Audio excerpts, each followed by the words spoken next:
सुर्खियों की बात हो रही है। आपने सीए इम्प्लीमेंट किया, मैनिफेस्टो में एनआरसी की कोई चर्चा नहीं है, ऐसा क्यों? देखिए, सीए का इम्प्लीमेंटेशन कोविड के कारण लेट हुआ है और हम मानते हैं कि पहले सीए को जमीन पर उतारना चाहिए। वो प्रक्रिया अब चल रही है और जहां तक घुसपैठ का सवाल है, अब देश के एक ही राज्य से घुसपैठ हो रही है, बंगाल से जी। क्योंकि ममता बनर्जी की सरकार का उस पर वृहद हस्त है। वो घुसपैठियों में अपनी वोट बैंक दिख रही है। उनको घुसपैठ में राष्ट्रीय सुरक्षा खतरे में है, वो नहीं दिखाई पड़ता है। उनको लगता है कि मेरे वोट बढ़ रहे हैं। न केवल बंगाल, समग्र देश के लिए ये बहुत खतरनाक सोच है। मैं बंगाल की जनता को हृदय से अपील करना चाहता हूं कि इस बार भारतीय जनता पार्टी को सफल बनाइए, इसके बाद वहां भाजपा सरकार बनाइए। हम ऐसी बॉर्डर बनाएंगे कि परिंदा भी पैर नहीं मार पाएगा। इसीलिए सीए का दमखम से वो विरोध भी कर रही हैं। वो इसीलिए वो कर रही है। वो कह रही है कि जो है हम सीए कभी इम्प्लीमेंट नहीं होने देंगे। उनको मालूम नहीं है नागरिकता सेंट्रल सब्जेक्ट है, इसमें स्टेट को कुछ करना ही नहीं है। शायद मालूम है, मगर माइनॉरिटी को गुमराह करने के लिए वो बोल रही।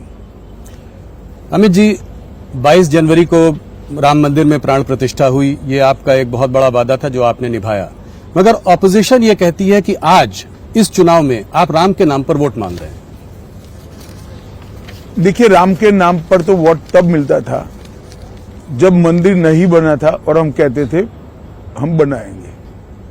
हमने तो वोट लेने का कारण ही समाप्त कर दिया।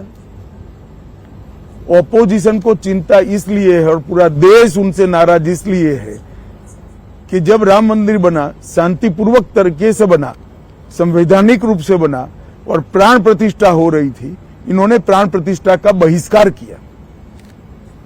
माइनॉरिटी के डर से वो प्रभु श्री राम की प्राण प्रतिष्ठा में नहीं गए, इसलिए पूरा देश उनसे नाराज है। हमने कभी ये नहीं कहा कि राम मंदिर बनाया इसलिए हमें वोट दीजिए, मगर पूरे देश की जनता जानती है 70 साल से ये लोग अटका कर रखे थे। मोदी जी ने 5 ही साल में केस भी जीता, भूमि पूजन भी किया और प्राण प्रतिष्ठा भी कर दी और आज भव्य राम मंदिर, समग्र देश को आह्लादित करने वाला राम मंदिर बना है। अमित जी, एक आखिरी सवाल हिंदू मुसलमान की जो चर्चा रही उस पर मुझे आपसे पूछना है। प्रधानमंत्री ने पिछले साल, 1 साल पहले पासमानदा मुसलमानों को एक आउटरीच भी किया, उनके बारे में बातचीत भी की, उनके बारे में वो सोचते भी काफी हैं।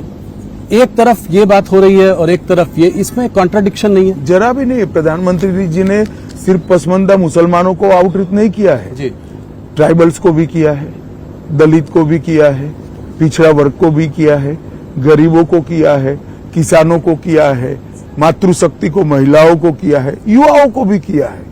वो उनका काम है, दायित्व है जी। विकास की रेस में जो पिछड़े हैं, इनको सबके साथ एक लाइन में लाकर खड़ा करना वो सरकार का दायित्व है। मुझे इसमें कोई अंतर विरोध नहीं दिखाई पड़ता। माहौल चुनाव का है और आप हमारे साथ हैं। आपके प्रेडिक्शंस जो है, बहुत दिनों तक बात करते हैं लोग कि अमित जी ने पहले ये बोला था, ये सही हुआ। तो कुछ स्टेट्स पर जाते हैं, गुजरात में हैं आपके साथ, तो गुजरात से शुरुआत करते हैं। पिछले 2 चुनावों से 26 में 26 सीटें आ रही हैं। क्या इस बार हैट्रिक करने की आपको पूरी उम्मीद है? निश्चित रूप से गुजरात में हम 26 की 26 सीटें जीतेंगे सब और मार्जिन भी सब सीट पर हमारे 19 के चुनाव से ज्यादा होंगे। कुछ ये बात चल रही थी कि क्षत्रिय जो हैं वो थोड़ा सा रूठे हुए हैं आप लोगों से। आप उनके लिए कुछ संदेश? हम बरोबर संवाद कर रहे हैं उनसे जी। मुझे पूरा भरोसा है सब चीजें अपनी जगह पे ठीक होगी। हम 26 की 26 सीटें भी जीतेंगे और हमारे मार्जिन्स में भी बढ़ोतरी होगी।